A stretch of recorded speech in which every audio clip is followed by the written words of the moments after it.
Hello, good morning all of you. जैसा कि 45 days challenge नॉर्सेट का जो चल रहा है उसी की कंटिन्यूशन में हम क्लास ले रहे हैं।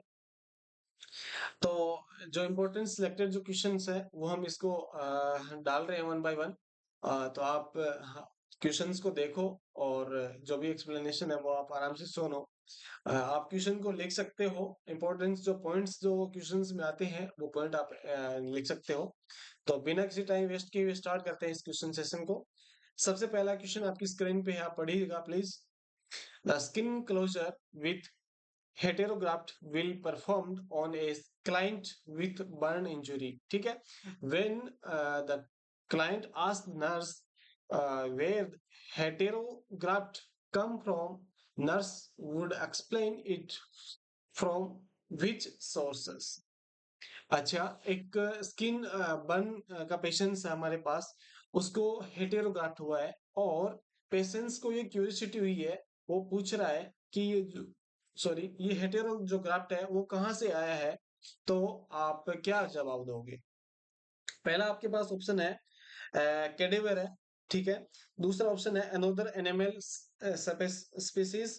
और थर्ड वन है बर्न क्लाइंट देमसेल्फ। और फोर्थ वन है ह्यूमन मेड सिंथेटिक सोर्स। देखो बच्चों, इसमें चार चीज आती है। देखो, जितनी भी ग्राफ्टिंग होती है मोस्टली तीन कह सकते हैं हम, चार से बने होते हैं। और जो लेते हैं अपन, जो ग्राफ्टिंग जो लेते हैं वो मोस्टली तीन होती है। सबसे पहले वन है, सबसे पहला है ग्राफ्ट। ग्राफ्ट की अपन बात कर रहे हैं बच्चों।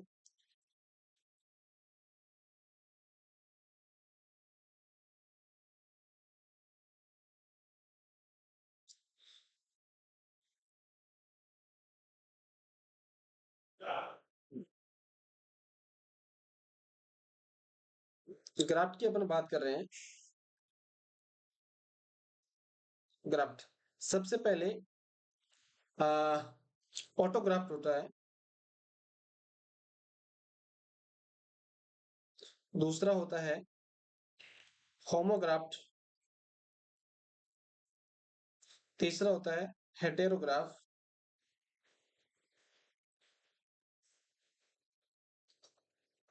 आपको पता होना चाहिए ग्राफ्ट। देखो, ग्राफ्ट के बारे में अपन बात करें, ऑटोग्राफ। ऑटोग्राफ कुछ भी नहीं है, पेशेंट्स का खुद का ही जो ग्राफ्ट होता है उसी को हम बोलेंगे देमसेल्फ। क्लाइंट्स का खुद का ही होता है।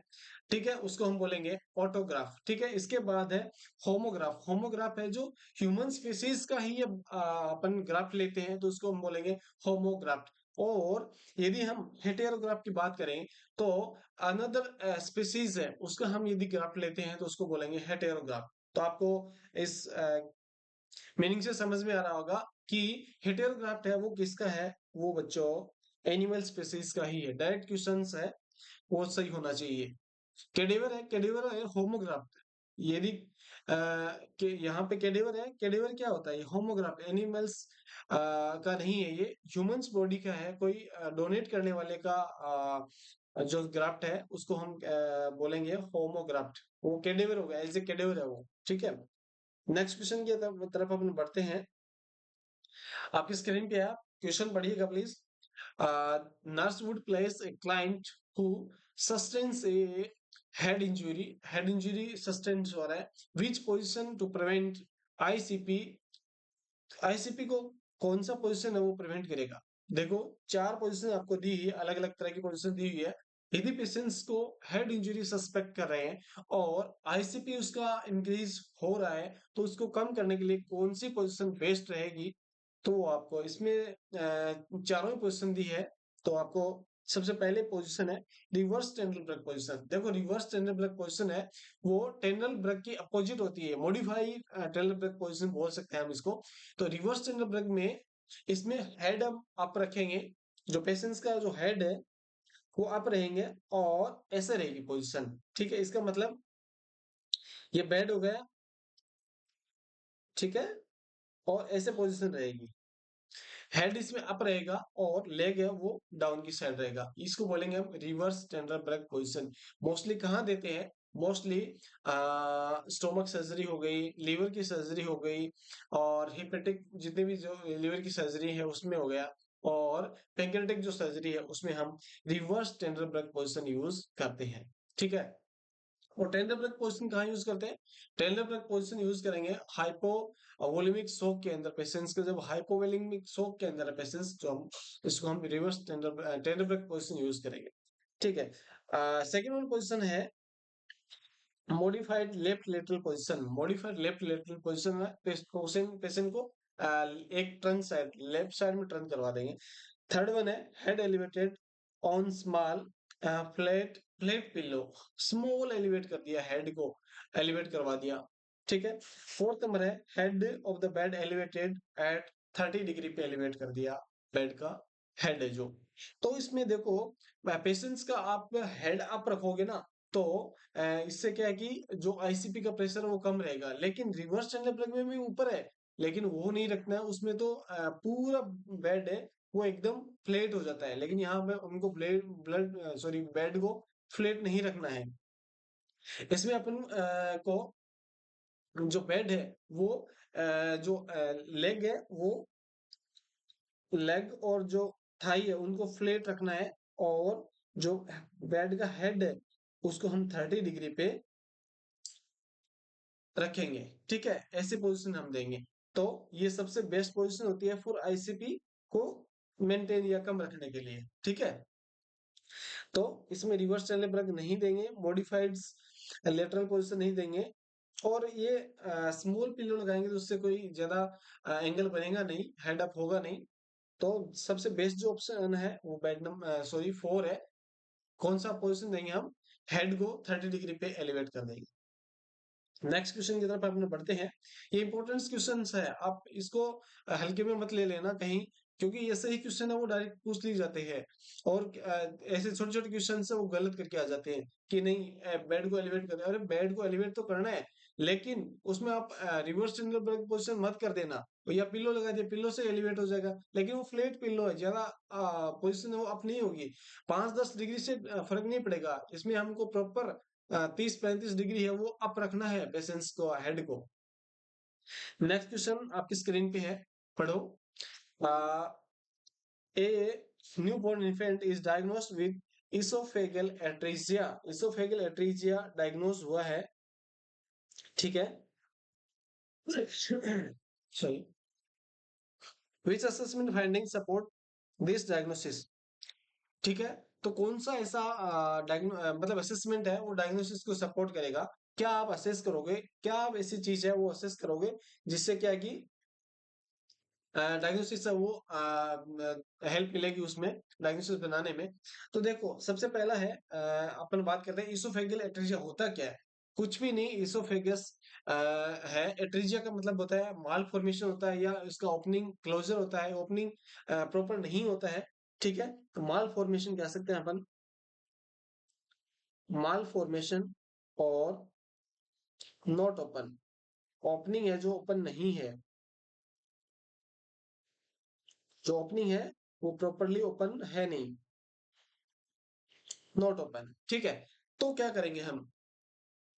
तो ऐसी यदि कंडीशन है तो पेशेंट्स का जितने भी ओरल सिक्रेशन है, जैसे बच्चा है तो बच्चे के अंदर सलाइवा रहेगा, म्यूकस भी रहेगा स्टोमक के अंदर, तो ऐसे ही सब जो जितने भी जो मटेरियल्स हैं अपर जीआई के, तो वो सब रहेंगे।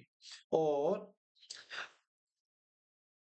बात करते हैं इसोफेगस की, तो इसोफेगस के अंदर कुछ म्यूकस तो होगा ही, क्योंकि म्यूकस मेम्ब्रेन है वहां पे, और ओरल सिक्रेशन भी कुछ रहेंगे, तो वो एट्रीजिया हो रखा है, तो इसोफेगस में तो जाएंगे नहीं, तो कहाँ जाएंगे, वो बाहर ही आएंगे। तो आप देखो ऑप्शन देखो, ऑप्शन 1 है स्लाउड रिफ्लेक्स, रिफ्लेक्स स्लाउड रहेगा, कंटिन्यूस ड्रूलिंग रहेगी, ओरल कैविटी से कंटिन्यूस म्यूकस है वो बाहर आता रहेगा, डायफ्रामेटिक ब्रीथिंग रहेगी, जो ब्रीथ है वो डायफ्राम से लेगा, passage of large amount of frothy stool है वो पास करेगा लार्ज अमाउंट में। तो देखो इसमें सीधी सी बात यही है कि इसोफेगस जो ओपनिंग है वो प्रॉपर बनी हुई नहीं है, जिससे क्या है कि जो जितनी भी म्यूकस है ओरल की वो बाहर आती रहेगी, तो इसको भले हम बोलेंगे कंटिन्यूस ड्रूलिंग रहेगा। तो ऑप्शन नंबर 2 इज करेक्ट रहेगा। सेकेंड वन अपन बात करते हैं नेक्स्ट क्वेश्चन की इंपॉर्टेंट क्वेश्चन है आईसीयू का वेंटिलेटर से रिलेटेड क्वेश्चन मान सकते हो आप। क्वेश्चन आपके डिस्प्ले पे एक बार पढ़िएगा और आप कमेंट करिएगा कि कौन सा ऑप्शन इसमें हो सकता है। पहला ऑप्शन है, पहले क्वेश्चन पढ़ लीजिए। Which observation by the nurse indicate a need to suction a client with AT? Endotracheal tube patients को लगी हुई है, attach to mechanical ventilator, ventilator से एटी ट्यूब अटैच है, to help manage the pneumothorax, select all that apply. इसमें सीधा सा question यही पूछा है कि पेशेंट्स वेंटिलेटर पे है, एटी ट्यूब से जुड़ा हुआ है, तो कौन सी चीज आप है वो मैनेज करने में हेल्प करोगी, न्यूमोथोरेक्स हो रखा है पेशेंट्स को। देखो, यदि पेशेंट्स वेंटिलेटर पे है और आपको आवाज सुन रहे हैं म्यूकस की, तो डेफिनेटली आपको सक्शन करना चाहिए। आपको सक्शन करोगे तो म्यूकस प्लग वहां से निकल जाएगा और न्यूमोथोरेक्स होने से बच जाएगा। तो ऑडिबल यदि जितने भी आवाज आ रही है, क्रैकल्स की आवाज आ रही है, तो आप हमेशा सक्शन करोगे। सेकेंड वन है client not able, restless, restless, patient rest rest लग रहा है। Visible mucus bubbling, ET tube के अंदर विजिबल म्यूकस है, ठीक है। एपिकल्स पल्स है वो 72 है, ये तो नॉर्मल है, 72 पल्स है जो, ठीक है। Low peak inspiratory pressure on the ventilator, peak pressure है वो ज्यादा नहीं है। हाई अलार्म, बार बार हाई अलार्म आ रहा है वेंटिलेटर से, तो इसमें क्या है, ऑल अप्लाइड वाले में जैसे ऑप्शन दे दिया आपको, ऑप्शन ए 1 2 4 6, बी 1 2 3 5 6, 4 पे दे दिया आपको 1, 4 पे दिया 4 एंड 5, और सी हो गया ये, ऑप्शन सी ऐसे ऐसे ही आता है। ऐसे फॉर्म होके जो है ना क्वेश्चन आते हैं आजकल, जैसे 1 2 5 6 ऐसे आ गए, ऐसे फॉर्म हो जाएगा। जो करेक्ट है वो आपको टिक करना है। तो यदि ऑडिबल क्रैकल्स है, तो आप वहां पे कह सकते हैं हम म्यूकस है, तो वहां पे अपन को सक्शन करना पड़ेगा। और रेस्टलेस है तो कहीं न कहीं पेशेंट्स का वापस वही बात है, कहीं न कहीं रेस्पिरेटरी कॉम्प्रोमाइज हो रहा होगा। इसके अलावा विजिबल म्यूकस है तो वहां पे भी म्यूकस प्रेजेंट होगा। और एपिकल पल्स यदि 72 है वो तो नॉर्मल है, तो कोई दिक्कत ही नहीं है। और पिक प्रेशर भी नॉर्मल है, वो भी ठीक है, कोई दिक्कत नहीं है। क्योंकि पिक प्रेशर ज्यादा नहीं होने चाहिए, इसका मतलब ये होता है कि कहीं न कहीं पासेज में, एयरवे पासेज के अंदर कहीं न कहीं दिक्कत आ रही है, तो तो हाई पीक अलार्म आएगा। यदि लो है तो वहां पे पासेज में कोई दिक्कत नहीं है, एयर पासेज में कोई दिक्कत है नहीं, इसका मतलब यही हुआ। तो देखो, ऑप्शन नंबर 1 2 3 4 और 6 ये है वो आ गए इसमें। बाकी 4 एंड 6 है, सॉरी 4 एंड 5 है, 4 एंड 5 है, वो नहीं होगा। तो इसमें करेक्ट जो आंसर रहेगा वो रहेगा 1 2 3, 1 2 3 एंड इसमें एक हटाना पड़ेगा क्योंकि 3 एंड 6 है ना, क्योंकि हाई अलार्म आ रहा है। तो इसमें हो गया 1 2 3 एंड 6। 4 एंड 5 है क्योंकि 4 एपिकल पल्स 72 नॉर्मल है, और लो पीक जो प्रेशर आ रहा है वेंटिलेटर का वो भी नॉर्मल है। 4 और 5 नंबर ऑप्शन है वो करेक्ट है। बाकी जो ऑप्शन है उनमें आपको म्यूकस यदि है तो आपको सक्शन करना मस्ट रहेगा, तो ऑप्शन बी आपका इसमें करेक्ट हो जाएगा। ठीक है। नेक्स्ट क्वेश्चन की अपने बात करें, a client is intubated and receiving mechanical ventilation after experiencing lung aspiration. Physician has added 7 centimeter PEEP add कर दिए हैं क्लाइंट वेंटिलेटर सेटिंग के अंदर। Nurse would assess for which expected but adverse effect. ठीक है, कौन सा एडवर्स इफेक्ट आएगा यदि फिजिशियन ने, डॉक्टर ने पीप को, मोस्टली पीप है वो 5 होता है और 5 की जगह 7 पीप कर दिया है, मैकेनिकल वेंटिलेटर, पेशेंट्स वेंटिलेटर पे है, तो उसमें कौन सा एडवर्स जो इफेक्ट है वो आ जाएगा, एक्सपेक्टेड है वो भी। देखो, जो पीक प्रेशर है, पीक प्रेशर है वो ऑलरेडी ज्यादा किया हुआ है तो डिक्रीज होगा नहीं। ऑप्शन वन तो डायरेक्ट गलत ही हो गया।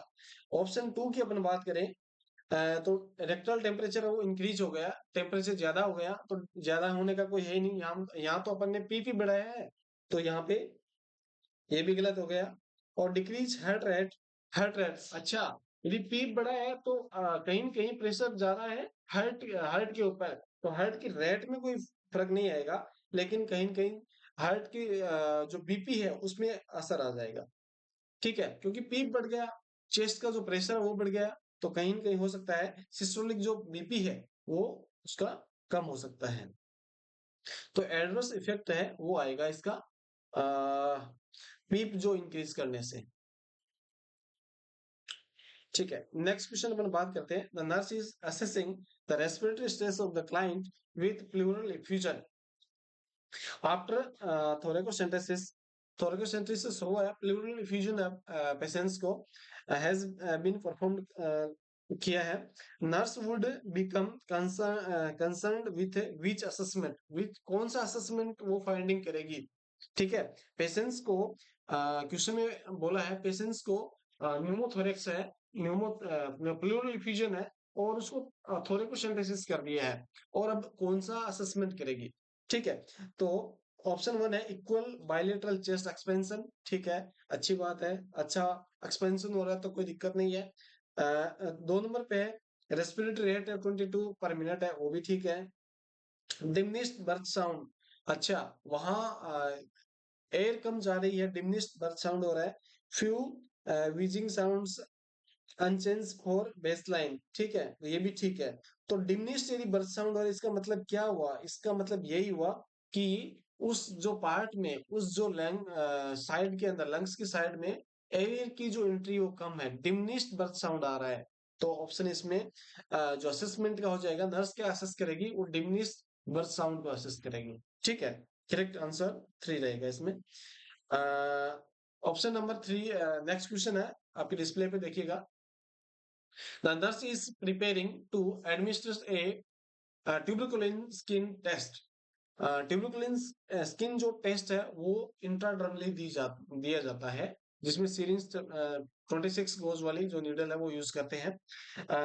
Nurse determine which area is to be used, कौन सा एरिया वो यूज करेगी।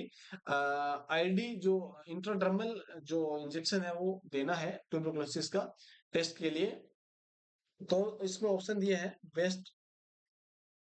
पहला है dorsal aspect of the arm, dorsal, dorsal aspect है अपर आर्म। सेकंड वन है inner aspect of the forearm that is closer to burn scar, burn scar के पास में नहीं देंगे। इसके अलावा पहला ऑप्शन गलत हो गया, दूसरा गलत हो गया। तीसरा है inner aspect of the foam arm, four arm that is not heavily pigmented, heavily pigmented नहीं है। और इनर एस्पेक्ट है, ये हैंड का इनर एस्पेक्ट है, उसी पे हम ट्यूबरकुलिन जो टेस्ट है वो हम परफॉर्म करते हैं, इंट्राडर्मली जो इंजेक्शन दिया जाता है। Dorsal aspect of, dorsal aspect dorsal पे नहीं करते हैं, इनर पे करते हैं। ठीक है, तो यही गलत हो गया है। तो inner aspect of the four arm that not heavily pigmented, pigmented ज्यादा है नहीं, वहां ही अपन जो ट्यूबरकुलिन वो टेस्ट करेंगे। ठीक है, इसके बाद नेक्स्ट है, नेक्स्ट क्वेश्चन आपकी डिस्प्ले पे है,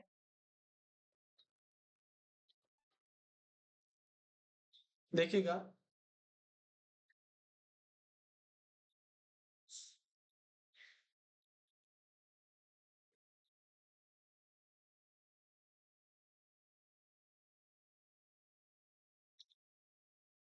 A client is admitted to hospital with diagnosis of right lobe, lower lobe pneumonia है, पेशेंट्स को pneumonia diagnosed हुआ है।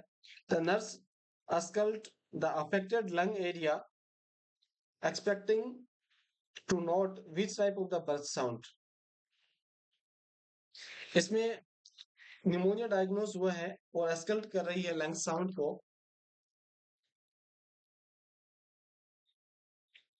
अच्छा, यदि लंग साउंड अब्सेंट है, पहला ऑप्शन अब्सेंट है, वेस्कुलर है, वेसिकुलर है, तीसरा है ब्रोंकियल साउंड आ रहा है, चौथा है ब्रोंकोवेसिकुलर साउंड है। चार ऑप्शन इसमें दिए हैं, देखिएगा।